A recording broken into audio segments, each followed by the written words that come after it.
2025년 5월 28일입니다. 관심 종목을 좀 찾아보려고 해요. 미리 찾아놓은 종목들이 좀 있는데 이것 먼저 체크를 해보고 그 다음에 종목 몇 개만 더 체크를 해보도록 하겠습니다. 첫 번째 종목은요, KG케미칼입니다. 이전에 오늘 거래량이 동반되면서 주가가 올라오는 모습을 보여주고 있죠. 그렇게 되면서 단기 저항은 지금 돌파를 했다라고 보고 있어요. 다만 조정을 4,000원대까지 받고 반등이 나올 거냐, 다시 재상승이겠죠. 그게 아니라면 추가 상승이 이어질 거냐, 그게 지금 현재의 변수라고 볼 수가 있을 것 같은데, 뭐 기준으로 보게 되면 4,180원, 4,180원, 280원이죠. 4,280원을 돌려내게 되면 바닥에서 추세가 상승으로 전환되게 되면서 주가가 올라갈 가능성이 있다라고 생각을 하시면 될 것 같습니다. KG그룹의 계열사의 화학업체죠. 건설 소재와 비료의 제조 및 판매 등을 주요 사업으로 하고 있고요. KG 이니시스, KG 모빌리언스, KG 에코솔루션 등을 주요 종속회사로 보유를 하고 있습니다. 종속 기업으로는 KG 스틸이 있는데 2차 전지 양극화 물질인 고순도 황산 니켈을 생산하는 KG 애니캠의 지분을 보유하고 있다라고 얘기를 하게 되면서 2차 전지 이슈로 좀 상승을 하는 것으로 보이고 있습니다. 실적을 체크를 해보게 되면 실적은 나와 있지는 않네요. 자, 그다음에 바로 오늘 2차 전지가 상승을 하는 모습을 좀 보여주고 있어서 KG 스틸을 관심 종목으로 좀 잡고 있는데 6,000원 부근을 돌려내게 되면 그때부터는 박스권 하단에서 박스권 상단까지 올라갈 가능성이 높습니다. 박스권 상단은 7,000원에서 7,150원 정도로 확인을 좀 해보시면 좋을 것 같고요. 실적은 나와 있지는 않습니다. 그냥 차트상으로 확인을 좀 해봐야 된다라는 거 말씀을 좀 해드리도록 하겠고, 앞서 언급을 해드렸던 것처럼 KG케미칼이 자회사예요. KG 스틸이. 근데 KG 스틸이 자회사가 2차 전지 양극화 물질의 소재를 만드는 회사다라고 생각을 하시면 관심 종목으로 넣어둘 만하다, 이렇게 볼 수가 있을 것 같습니다. 자, 다음으로는 TFE를 관심 종목으로 좀 잡고 있어요. 바닥에서 올라가게 되면서 박스권을 최근에 돌려내고 있는 모습을 보여주고 있습니다. 주가가 뭐 워낙 고점 대비해서 반토막 수준으로 떨어져 있기 때문에 박스권 돌파를 해서 매수 타이밍이 나올 가능성이 높다라고 생각을 하시면 될 것 같고요. 실적은 없네요. 실적은 없고, 그러면 이 종목은 올라가게 되면 단기적으로는 뭐 한 27,000원, 28,000원대까지, 7,000원이네요. 7,000원에서 8,000원대까지는 올라갈 가능성이 있고요.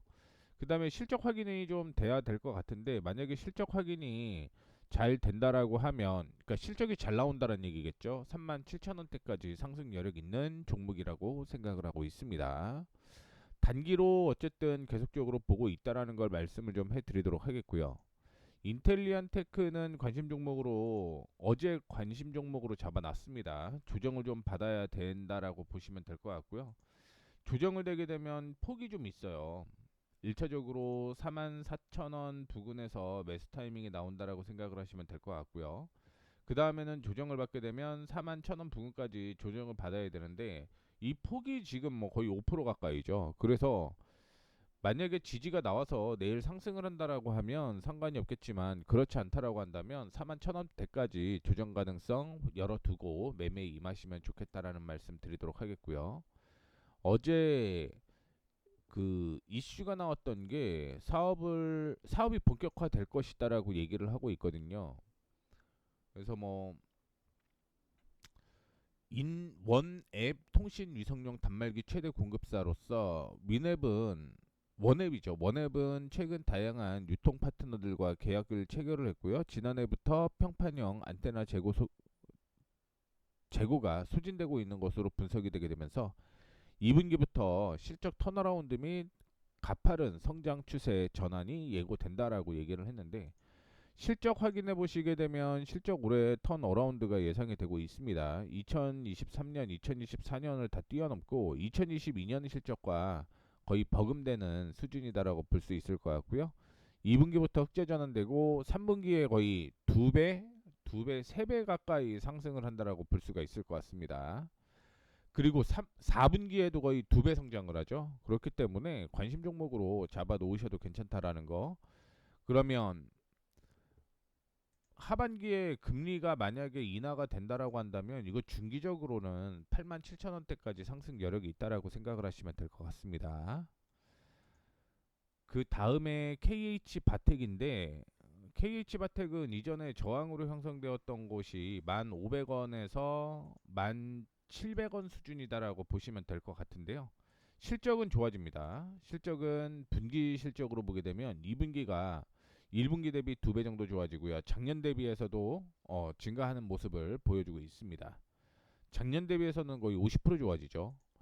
연간 실적도 턴 어라운드가 시작이 될 가능성이 높다라고 보고 있고요. 중장기적으로는 실적 괜찮다라고 보고는 있지만 우리는 좀 보수적으로 봐야겠죠. 그렇기 때문에 주가가 올라간다라고 한다면 뭐 한 16,000원을 좀 더 돌파할 가능성이 있습니다. 앞으로 60% 정도 수익 가능성이 있다라는 걸 참고를 해주시면 좋을 것 같고요. 참고로 KH바텍의 경우는 오늘 대신증권에서 2분기 영업이익이 153% 정도가 매출이 늘어날 것으로 예상을 하고 있고요. 영업이익은 310% 정도 증가를 할 것으로 예상을 하고 있습니다. 그러면서 2025년 매출이 최고를 경신을 할 것으로 예상을 하고 있는데 그 이유가 힌지 모듈의 ASP가 상승을 하고 있다라고 하는데 이게 폴더블 스마트폰의 중간에 똑딱똑딱하는 그거 있잖아요. 그게 힌지라고 생각을 하시면 될 것 같고요. 일단 대신증권에서는 목표 주가를 15,000원으로 제시를 했다라는 것도 참고를 해주시면 좋을 것 같습니다. 그 다음에 심택이에요. 심택. 작년에 제가 2월인가 3월 달에 실적 파악을 했을 때 적자가 지속이 될 것으로 예상을 했는데 바뀌었습니다. 올해 흑자 전환이 예상이 되고 있고요.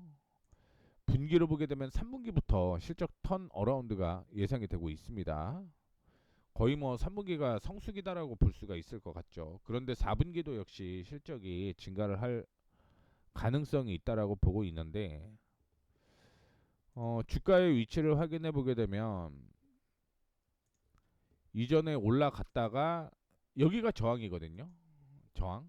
이 저항을 지금 돌파를 못한다라고 보시면 될 것 같은데 일단은 만약에 조정을 받게 되면 이 가격이죠. 18,300원까지 조정 가능성이 있으면 그때 매수를 하거나 혹은 2만 원을 돌파를 하는 시점에 매수를 하는 전략을 취하도록 하겠습니다. 2분기 실적까지 좋지는 않다라는 거 말씀을 좀 해드리도록 하겠고요.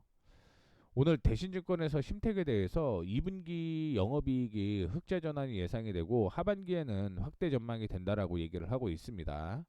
서버향 GDDR7 수요 확대와 함께 AI 인프라 투자에서 경쟁력이 부과가 되고요.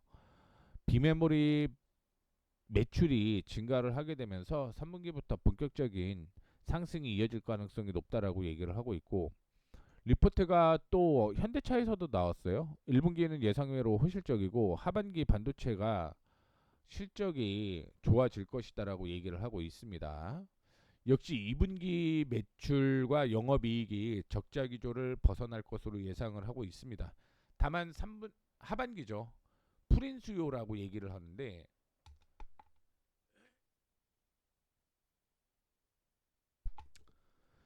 반도체 수요가 좀 불확실성이 있나 봐요. 그래서 현대차증권에서는 3만 원에서 2만 3천 원으로 목표 주가를 하향을 했는데 2만 3,500원까지는 보셔도 상관이 없을 것 같고요. 대신증권에서는 28,000원을 목표가로 잡고 있는데요. 28,000원이라고 하면 이전에 지지가 나왔던 곳까지는 상승 여력이 있다라고 생각을 하시면 될 것 같습니다. 종목이 좀 많습니다 오늘. 서현이 이전에 저항이 이렇게 있었고요. 이 저항을 돌파 시도를 하고 있다라는 거 참고를 해주시면 좋을 것 같습니다. 특별한 이슈는 없고요. 실적도 뭐 나온지는 않아요. 그런데 흐름이 나온다라는 걸 생각을 해서 기술적인 매매로만 진행을 해볼까 생각하고 있습니다. 디아의 경우는 제가 이전에 공개 방송에서도 매매를 좀 했던 종목인데 박스권으로 좀 움직인다라고 생각을 하시면 될 것 같아요. 근데 박스권에서 지금 저항을 돌파를 해야 되는데 이게 15,000 16,000원 전후로 저항이 하나 있거든요. 이거를 돌파를 하게 되면 그 다음에 2만 원대까지는 상승 여력이 있다라고 보고 있습니다.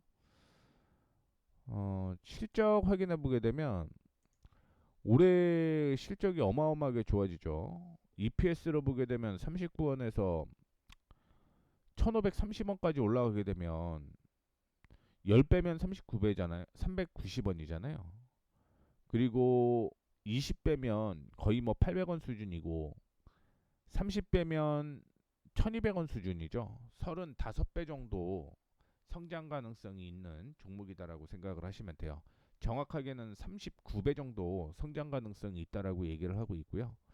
1분기 실적도 나쁘지는 않았습니다만 2분기 실적도 괜찮아진다라는 것과 함께 4분기 실적이 3분기 대비해서 거의 2배 좋아지죠. 거의 2배 좋아집니다. 그래서 4분기 실적 퐁당퐁당으로 매매를 좀 이어가셔야 된다라는 거 말씀을 좀 해드리도록 하겠고요. 만약에 이렇게만 나온다라고 하면 그냥 이거는 보수적으로 2만 원은 무조건 뛰어넘어야 된다. 뭐 개인적으로는 그렇게 생각을 하고 있습니다. 참고해 주시면 좋을 것 같고요. DY라는 종목이 오늘 이슈가 좀 됐는데 특별한 이슈는 없었습니다만 이전의 저항을 돌려내는 모습을 보여주고 있습니다. 다만 거래량이 그렇게 좋지 않다라는 게 좀 변수이기는 한데요. 주가가 뭐 워낙 빠져 있는 상태다라고 생각을 하시면 될 것 같고요. 플라스틱 관련된 이슈가 좀 있나 봐요. 그러다 보니까 오늘 좀 상승을 하고 있는 모습 보여주고 있는데 뭐 저항 돌파하고 최근에 들어서 기관 외국인이 동반 매수를 하고 있는 모습을 보게 되면 이번 저항은 뭐 제대로 된 저항일 가능성이 높다 이렇게 생각을 하고 있습니다. 주가는 4,150원 전후에서 조정을 받으면 매수를 하거나 4,300원을 돌파를 하게 되면 매수 타이밍을 잡아보도록 하겠습니다. 그 다음에 HLB 테라피틱스 특별한 이슈는 없어요. 오늘 거래량이 동반되면서 주가가 좀 상승을 하고 있는 모습인데 조정을 좀 받아야 됩니다. 뭐 분할로서 좀 매매를 해야 된다라는 말씀 드리도록 하겠고 8,400원과 8,100원을 매매 타이밍으로 잡으면 된다라는 거 참고를 해주시면 좋을 것 같습니다. 이렇게 해서 제 기준으로 관심 종목을 좀 설정을 해봤으니까 참고해 주시면 좋을 것 같습니다.